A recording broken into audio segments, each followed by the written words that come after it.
Welcome to Invest in Yourself, the Digital Entrepreneur Podcast. Join the podcast mogul Phil Better as he interviews successful entrepreneurs that make their living in the digital world. Now, let's join your host, Phil Better, and his special guest today on Invest in Yourself, the Digital Entrepreneur Podcast. Welcome back, entrepreneurs, to another episode of Invest in Yourself, the Digital Entrepreneur Podcast. I'm, of course, your host with the most, Phil Better, the podcast mogul. And today's story and guest is one that I am really excited. They're a fellow Canadian, so you know I'm going to promote the heck out of them. But let's just start. So in a world where stories hold the key to transformation and growth, our next guest embodies the essence of empowerment through the written word. Imagine this: a visionary leader, devoted mother, and three-time international best-selling author. Our guest is also the CEO and lead coach of Next Page Publishing, Inc. As a mastermind behind this amazing company, our guest is on a mission to unlock the potential of aspiring authors, enabling them to wield the power of their books to enrich their businesses and leave a lasting impact on the world. But our journey isn't just about business. It's about setting a profound example for her beloved daughter, showing her that strength, success, and compassion can coexist harmoniously. Founded on principles of inclusivity and empathy, Next Page Publishing, Inc. stands as a beacon of support for authors from all walks of life. With a diverse and passionate team spanning the globe, they provide personalized coaching and unwavering assistance in every aspect of the publishing process, from writing and editing to marketing and beyond. At Next Page Publishing, the ethos is clear. Every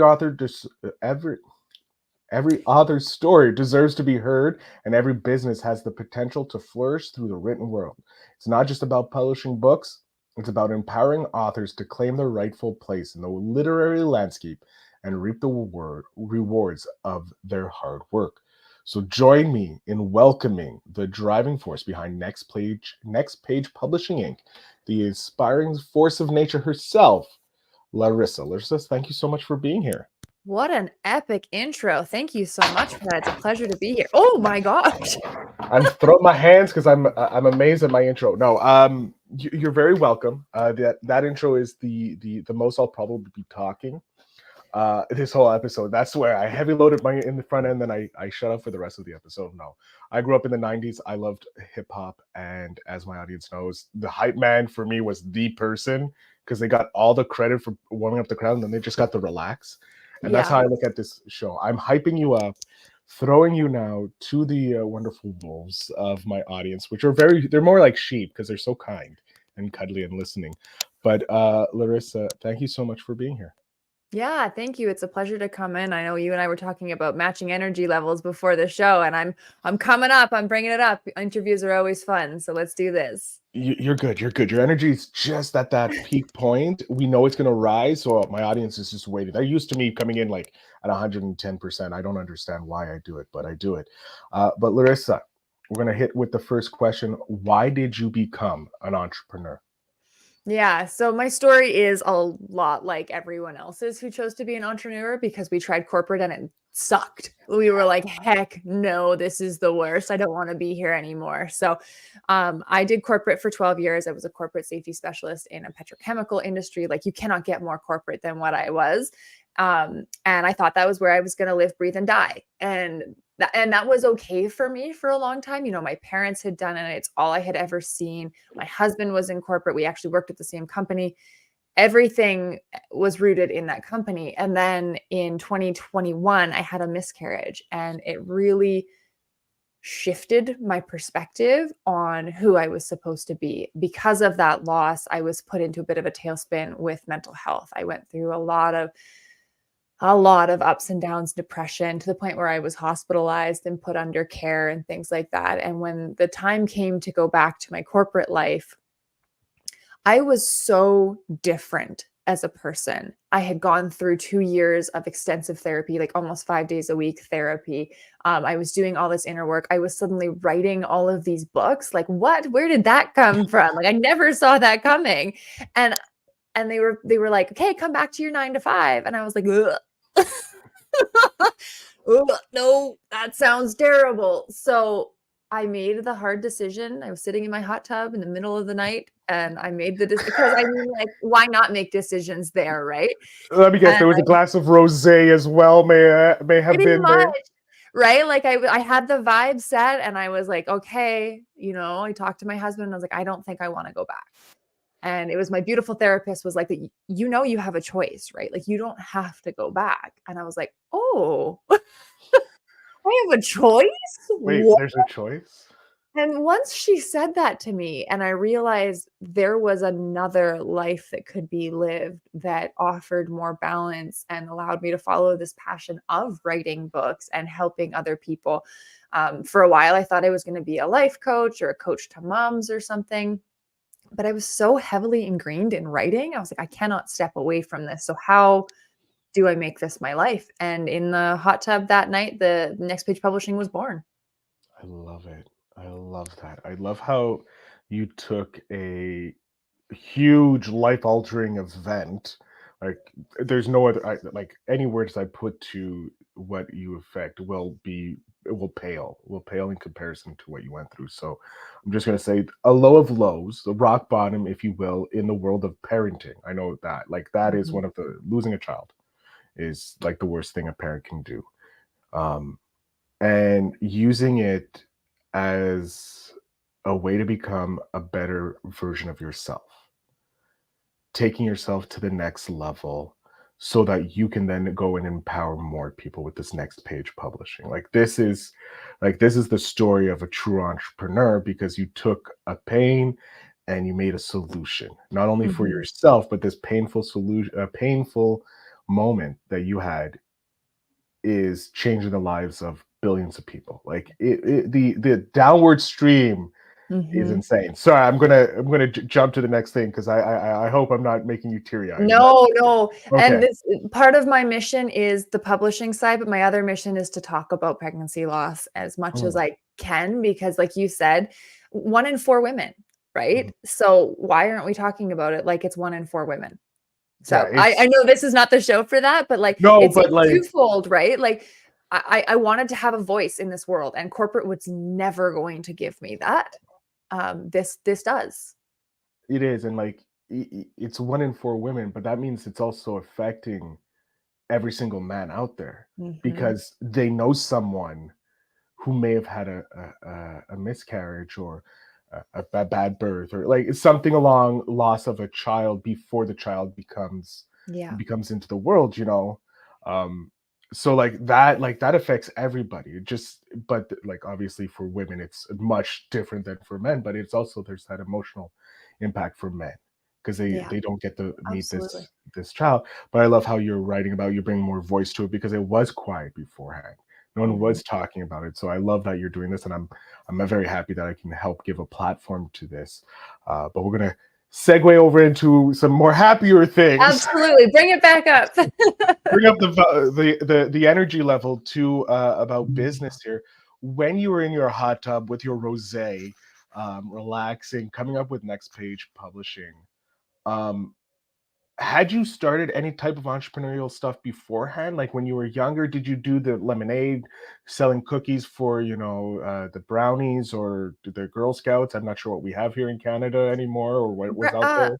But Girl Do we have Scouts, I both? think. I don't. I think because I know we think have aren't brownies the interlude to Girl yeah, Scouts? it's the I think they're beavers. connected. Yeah, Yeah. they're like, it's the pipeline. Yeah, It's the basically. Yeah. pipeline, right? So did you do any of those like little entrepreneurial children things? Or were you like So completely yes, not work? I did. I did brownies, and I hated it because again, it was part of an organized structure, and I was like, I don't want to do it your way. I want to do it my way. And that was probably the first inkling of like, ooh, she might be an entrepreneur. But my parents were as far removed from entrepreneurship as you can possibly get. So it was never even a word I really even knew until like 4 years ago. It wasn't something I really understood. So I wouldn't say I was brought up as an entrepreneur. I did do manicures. 7-year-old me would, all my dad and his friends and my dad and friends stuff, I'd be like, okay, sit down, I'm going to do your nails. And they'd be like, okay, fine. But then they'd really enjoy it. And then they'd pay me $1. So it would work out pretty well. But I did have a bout of entrepreneurship that I didn't really realize it was what it was. My husband and I used to make mystery, like escape room games for kids. And Oh, we sold those on Etsy and we did really well. We were basically the first of our kind. Now I'm seeing more people crop up and more like ads and more professional than what we were doing for sure.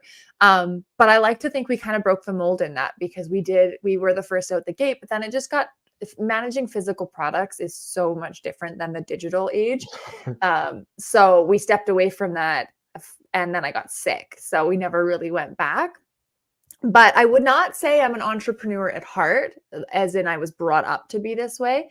I would say it is ingrained in my bloodstream somewhere for sure, because I cannot imagine working for someone else at this point. yeah, no, I think I had a burnout. So my bout of entrepreneurial, I was similar to you. I had a burnout, not a miscarriage, and weekly therapy. And then I realized when I went back to work, like, no, I can't. I'm unfortunately a little smarter than this, and this is not working for me. And so, but I was in a different world. I was in finance, so that's even more. Mhm. But yes, I love that our deepest darks usually bring out the best in the entrepreneurs. When you were doing next page publishing, sitting in that hot tub, did you already have a vision of who you wanted to work with? Like, did you have an outline of that ideal customer or ideal partner? I like to look at them as more partnerships when you're working at our levels instead of like a customer. Someone comes in, leaves. When you're working with an author, obviously it's a partnership. Did you have an idea who you wanted to work partner with, or was it something that came down later down? I had more of a vision of what I wanted to do with my services and my support than who I wanted to share it with. The who kind of came after the why, which in a lot of cases worked really well for me. When I published my first book, my first sci-fi book, I published with a vanity press because I just didn't know any better, and they really took advantage of the fact that I didn't know any better. And they charged me a couple $1,000s to spit out a book that I had zero control over and struggled for years to get back from them. And so when I was sitting in that hot tub and I was thinking about what the future of Next Page Publishing is, and it wasn't just once I was in that hot tub, my whole company was born. Every value, every moral, every ethic that goes into my company was pretty much all born in that hot tub, which is so funny over the span of like a year. For Hey, the nights it's the magic hot tub. I it think. is. It's like the brainstorming, but there's something about the heat and the relaxing, right? You're sitting under the moonlight and it's Hmm. beautiful and peaceful that your brain really can kick in. But I knew from my experience that my number one goal, and it has been from day one, is to put the power back in authors' hands. The publishing industry is just full of people ready to take advantage of these artists because they aren't willing to label them as artists and they aren't willing to see what actually goes into a book. Like if you put as much time into a painting as you do with your book, that painting would be worth like $30,000 simply in hours put in the project. And these companies, the traditional publishing, vanity press alike, they don't give a shit that this book took you 30 to 100 hours. My sci-fi, my first one, took me over 200 hours to go through writing, editing, designing, and I didn't end up designing it, but then finding the vanity press and things like that. It's the most underrated form of art because then you sell it for $20 and you actually make 4. And so my goal was always to change the narrative and put that power back in the author's hands so they get final say on their craft. They're in control of the turnaround times, the artwork that comes out of it, the marketing strategies. It's all in their hands because it should be. It disgusted me the way that publishing was treating authors. So that was the why. The who came afterwards. Once I like to think of myself as a reasonably smart businesswoman. Chase the money, right? Follow the money. Who wants to make who has the ability to invest in my programs and see an ROI within the year, kind of a thing. That's entrepreneurs. Right. They're the ones that it's not so much focused on book sales, like number of sales of books and the royalties and things like that. It's how can I help you write an effective book that converts into clients? Mhm. So you pay me a couple $1,000s, but you're getting 6, 10, 12 of your own clients that are coming in and paying you a couple $1,000s because of your book. So in an essence, I did chase the money. I knew where I could serve, but I am also incredibly good at writing nonfiction and editing nonfiction. So it all worked out. It was very kismet, as you could call it. It works out. You get to do what you love to do. Entrepreneurs get to have a book in their name that can help elevate their authority, because we all know having a book that sells well, that actually is written well, because you can put out an ebook in like 20 minutes thanks to ChatGPT, right? Yeah. And that's just a bad bad ebook. You can get as you learn how to use ChatGPT, obviously you can get better, but it's nothing like having an amazing author who understands how to string a sentence together, get that emotional impact versus just that factual bit. Um, and they get to, they buy your freedom back. Like they're buying their freedom because they know, hey, if I put 1,000, 2,000, 5,000 here with Larissa, if I get 2 clients from that book, it pays for itself, and then Mhm. everything else is gravy. Like I love that aspect. The ROI is in a book is always the best. I love having both authors and publishers come on because promotes books, and it makes me pushes me closer to getting my book out there on Yeah. podcasting. But yes, Larissa, with doing this publishing and being a published author, and of course being a 3-time international best-selling author, like I didn't even touch on that, like 3-time international bestseller, you're obviously mastered the art of leveraging books to grow businesses. Can you share with our audience a standout success story of an author whose book made a significant impact in their business after working with you? I'm going to talk about Heather because she just launched her book on April 1st. So she's 24 days into being a published author. She's still sitting near the top of the charts, which we don't actually like tout best-selling author. I actually have a keynote talk called Stop Trying to Be a Best-Selling Author. Do this instead, which is super clickbaity. I know it's sexy. I love it. But it's all about focusing on the reader and the reader journey instead. So bestseller status is really focused on numbers and just sheer volume of books sold. And you can have a best-selling book that's 0 or 1 star. That's the lowest you can give. And because the reader journey isn't good, right? Like they all picked it up and they all rushed to the door to buy it. And then they read it and they're like, ugh, crap, right? Those books don't convert. But Heather's book has been consistently at the top, which means the people that are buying it are recommending it to their friends. And then they're recommending it to their parents, their mothers, right? It's a women's empowerment book. It's here to break the mold on how we believe in our affirmations and our limiting beliefs and things like that. And it's so good. But men are starting to pick it up for their wives and or their girlfriends or their partners, and they're saying, I think you'd really enjoy this. Because our marketing strategy has been so on point, it's been leading to not just her target audience, but people that are associated to her target audience picking it up. So the marketing power is twofold of what we expected it would be. But because we've dialed in on her no BS approach to women empowerment, and it's called Rise and Roar, it's just been an incredible journey. And she's booked for a speaking engagement in I want to say Africa.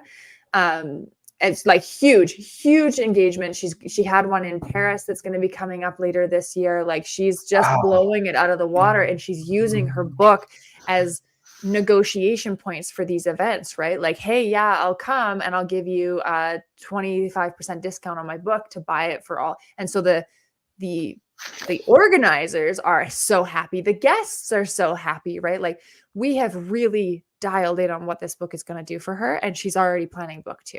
Like it's been amazing. Jesus, Murphy, and Tim Hortons on a cross. That's insane. It's the power of what really good marketing, and marketing from the beginning of her book. We were very clear right from word one, because she's been with me for over, almost a year now, from like, hey, I want to write a book to, okay, it's finally out. Not finally, that was fast. That was a fast turnaround for her. Yeah. She was one of my ideal clients, right? Sticks to the schedule, does the deliverables. But we knew right from day one who this book was going to be for and what the intent was. We knew she wanted to get speaking gigs. We knew she wanted to be on podcasts. And right from the very beginning, that's how we were thinking. And that's the power of partnering with someone, is you're not so lost in the writing the book. Someone's still thinking big picture for you. Yeah, it's I look at it as, if you're the CEO of a company, you're working on your business, or as an entrepreneur, you're doing what you enjoy doing, which is, hey, I love writing this book. I'm going to concentrate on writing this book. I don't know about marketing a book. I don't know about publishing a book. I know nothing, but I know my craft. I know who I am. I know what my stuff is. So I'm going to hand that off to Larissa, because that's her job. She's the boss of the boss of that. She knows all that stuff. I write my book, give it to her. She takes care of it. And boom, now I'm getting speaking gigs in Paris and Africa and all over the world, because Larissa knows how to dial it in. I love that. My God. Yeah. That is, It's staying in your zone of genius, right? These entrepreneurs, you are not meant to know how to publish and write and edit and market a book.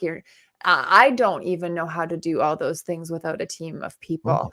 Like, you have to stay in your zone of genius, and a really good, smart business person is going to know what their limitations are and where help is going to take them to the next level. Because you can absolutely publish a book on your own. And I have read many books where they are clearly published on their own. And we have to remember, this is our brand, right? Like, we need to put our best foot forward in these cases. It's the same with storytelling. It's the same with the talks we give on the stage. This is our first impression in a lot of cases. So let's make it a good one. I love it. And it's very true. Very, very true. With speaking of those who happen to be self-published, nothing taking away from them. There are some great self-published books, and there's some that should have some help. What is one thing you think self-published authors should be more focused on when it comes to their book, any aspect of the book process? So there's some things you can do for free that help a lot. And I'm going to give free and paid options here, Please. because budget is a big thing for a lot of people, especially entrepreneurs. We're living on bootstraps for a while until our business takes off. And my daughter, it's so funny. My daughter, who's 6, she now knows the words, you have to invest, you have to spend money to make money. She says it to 6 me years all the old. time. Oh my God.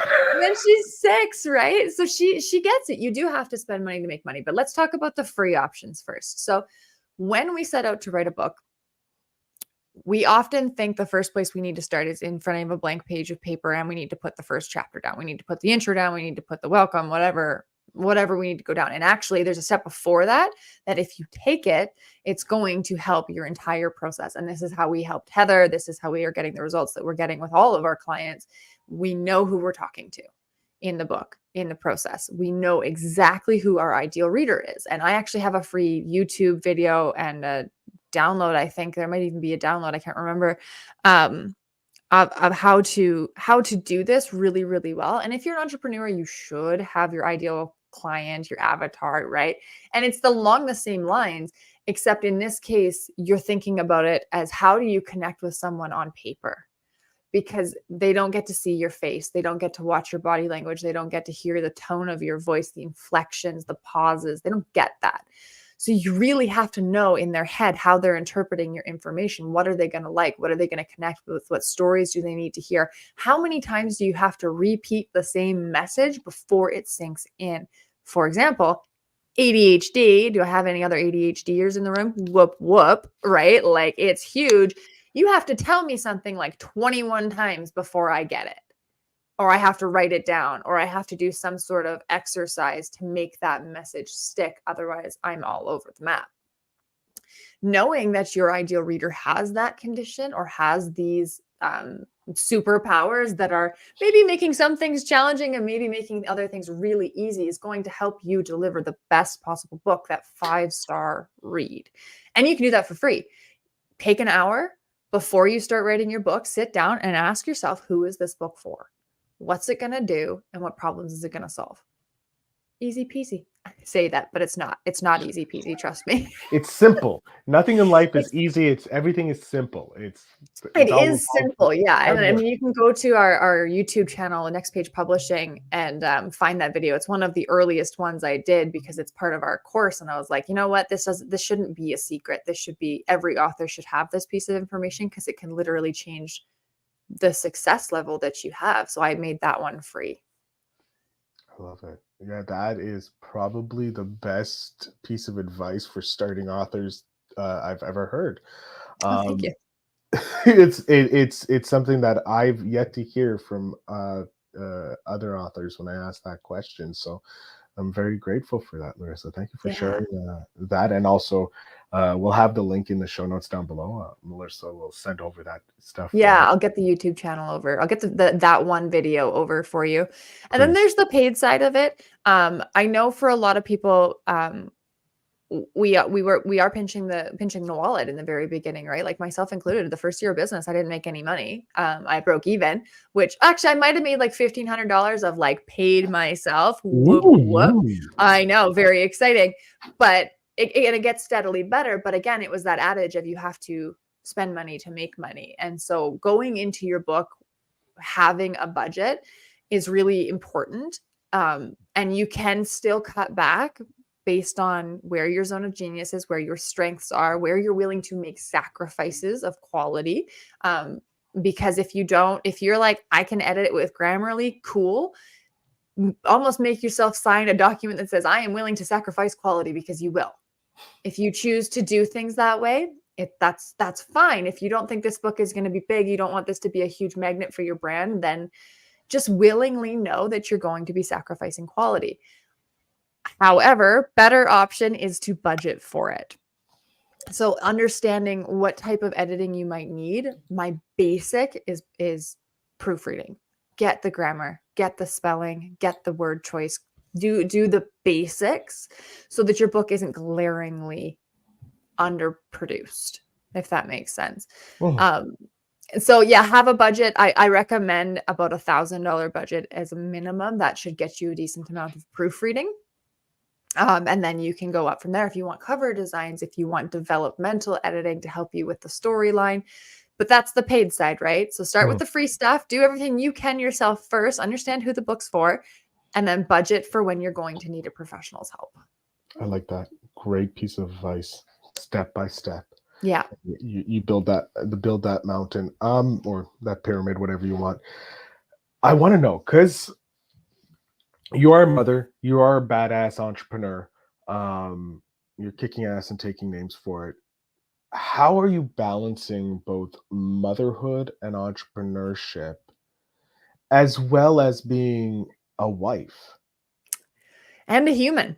Right. Yeah, like I have to factor myself into that too. And Yeah. I think that was the corporate side of me. And I was just talking to my friend about this, and the corporate screwed me up in a lot of ways, of having that, when you take it, like I'm planning on a nap this afternoon, totally honest. I'm having a nap. And I know, right? But like it's been almost 4 years out of corporate for me. I still have guilt about middle of the day naps. I'm the boss. I get to say, like one of my coaches texted me and I was like, I really just want to go read a book all day. She's like, I won't tell your boss, just go. And I'm like, oh, right, I'm the boss. But corporate has really instilled in me that you have to have certain work ethics in order to be successful. And so the balance piece has been working through those blocks, those barriers of like what is acceptable. And I do find it spilling over into my daughter's life, especially now that the weather is nicer. And she's only in kindergarten, right? So like kindergarten itself is optional, but I take her out on just random days now because I can, right? And I'm trying to carve out a schedule that actually matches my lifestyle for once in my life and not feeling guilty about it. So am I managing it well? Probably not, but I'm trying. You're doing your best. Yeah. And that's all that counts. We're getting to the penultimate question here. I want to know, because this is obviously a show about investing in yourself. and it's essential for personal growth and personal development. How do you encourage authors to invest in themselves throughout their publishing journey, and what tangible benefits have you witnessed from authors who prioritize that self-investment? Ooh, good question. Okay, you might have to ask me the second half again, but I'm going to answer the first half of that question. Again, ADHD. Um, so Sorry. the how do I help authors understand that investing in themselves is an important step to do? So books serve kind of as two purposes in their life cycle, and it's kind of like having a baby. And I'm going to liken it to this as well, because again, motherhood, fatherhood, all these things. And one of the challenging things we know about being a parent is that they are always changing. So you master something, you understand them as they are in this moment, and then tomorrow they wake up as a different person. Your book kind of goes through those cycles as well. So in the very beginning, it's a baby, it's in utero, like you're thinking about it, and it's all about you, and you're trying to keep the idea safe and grow it and expand it so that it can come out into the world and start to survive. That's the planning stage. And then you get into the writing stage. And this is kind of where you start to think about going into labor. You're starting to think about what this baby is going to do in the world and how it's going to come out, and the marketing side of it and all that less than fun stuff, to be totally honest. Changing the diapers. Yeah, exactly. Changing the diapers, doing the midnight feedings, all of that stuff. It's kind of the nitty gritty work of it. You have this baby and now you have to try and raise it, but that baby is still for you. Right? That's your sweet, squishy little baby. That book is still yours. It's all your ideas. You haven't gone out for opinions yet. You don't want anybody clouding your vision of this baby. You don't want anybody to infect it with their germs or anything, right? You're keeping it safe. And then the baby starts to grow. You've written it. Maybe now you're going out for editing and you're going out for beta readers and feedback and things like that. And your baby is now what mine is as a 6-year-old. And it's starting to form its own opinions, and it's starting to get ready to go out into the world and survive. And then boom, teenager, and you are twice removed. And that's what happens with your book, is it goes through this phase of being all about you and the journey of yourself. And that's the part that authors really look forward to or are terrified by, is the fact that they will go through a journey with this book in themselves. The investment in the early part of the book, if we do it right, is just as much for the author as it is for the reader. I built my entire company off of my first nonfiction book. And it's basically, I don't know how many steps. I'm going to say 12-step, but that sounds like AA. It's a 12-step program to get you through how to publish a book. I built my whole business on that. So when I say that book started out for me, it was wholly for me because I needed the structure. And so authors can come to us and they can be like, I don't really know what I want. And I'm like, perfect, let's brainstorm it together and then we'll build your programs out of it. That's a really good way to leverage your book in its infancy to create the selling system, the programs that you need. So this is a very long-winded answer. I hope you're all following me. In the beginning, the book is about you. It's about your programs. It's about your company. It's about your journey. It's about respecting your past, what you went through, and sitting back and going, wow, look what I did. And then it becomes this nasty little teenager, and you have to send it out into the world, and you have to let go. And that's the hardest part for most authors, is letting go. And I speak from experience. I have to get every one of my books to a spot where I say good enough, and then I don't look at it ever again. And I put it out in the world, because if we don't, we'll become those hover parents that have children that can't cope with themselves in the world because their children never learned how to, and we've never learned how to let go of them. But there comes a spot in the book's life where it's no longer about you, it's about your reader. And so it's a 2-part journey, investing in yourself. In the very beginning, the book is all about you. It's about learning what you went through. It's learning your voice. It's about finding yourself, your cadence, your rhythm, your tone in written word. And then it's investing in your people, right? You turn it over to them and you say, this is how I want to help you. This is how I want to guide you through this process. Come with me. I love that. We don't even need the second part of that question. That first part of the question was everything we needed. Okay, perfect. There we go. Yes. Okay. Sorry, I just forgot my last question. Then it came back to me. I'm like, how can I forget? This is the best question I've ever asked in my life. Larissa, I have your 10-year-old self right beside me. She's kicking and screaming, a wild child, if you will. I would love for you to provide her with a piece of advice that you would love to give your 10-year-old self. Yeah, if I was talking to my 10-year-old self, she's not kicking and screaming. She's good girl. She's good girl syndrome all the way, right? Like she's been conditioned to be seen, not heard, do what she's told, and get good grades. So to her and to all the women who I know have a very similar upbringing to me, be weird.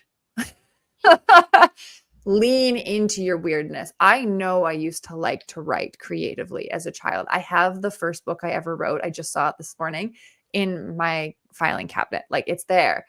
And then somewhere along the way, someone told me that that's not a viable future. That's not a good career choice. I didn't have the skills. I wasn't in the community that could make that happen for me. And I stopped writing. I stopped being weird.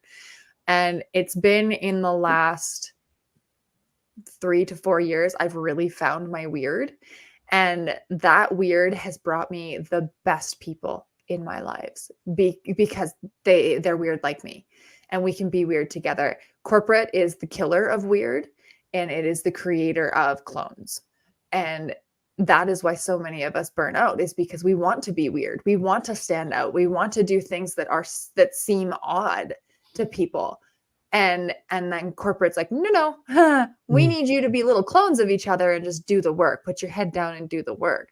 So to young Larissa, to young girls that were like me, that are living inside of these adult women who are trying to understand why we don't fit in this world, it's because we're not letting our weird flag fly. I love it. Great piece of advice. It's for everybody. Let your weird flag fly. Blah. I know that's a hard one, hey? Tongue twister and a half for a podcaster. Larissa, I'm going to jump off the screen here. I want you to let my audience know where they can follow you, connect with you, everything like that, so they can have help to unfurl their flag of weirdness. The floor is yours. Absolutely. So if you are ready, if you've resonated with any of these messages and you think now is the time to write the book, you want to get something, we could do it. We could get it out in 2024. You could be part of that Christmas rush if that's something that is on your goal list, or maybe it's something you've been thinking about for years, but you haven't had the right reason. Well, this is the reason. This is the time to step forward and step up and do something for yourself that is going to turn to something for your business. So it's time to invest in yourself. If a book has been on your goal list, if people have been telling you that you need to write a book, then we should talk.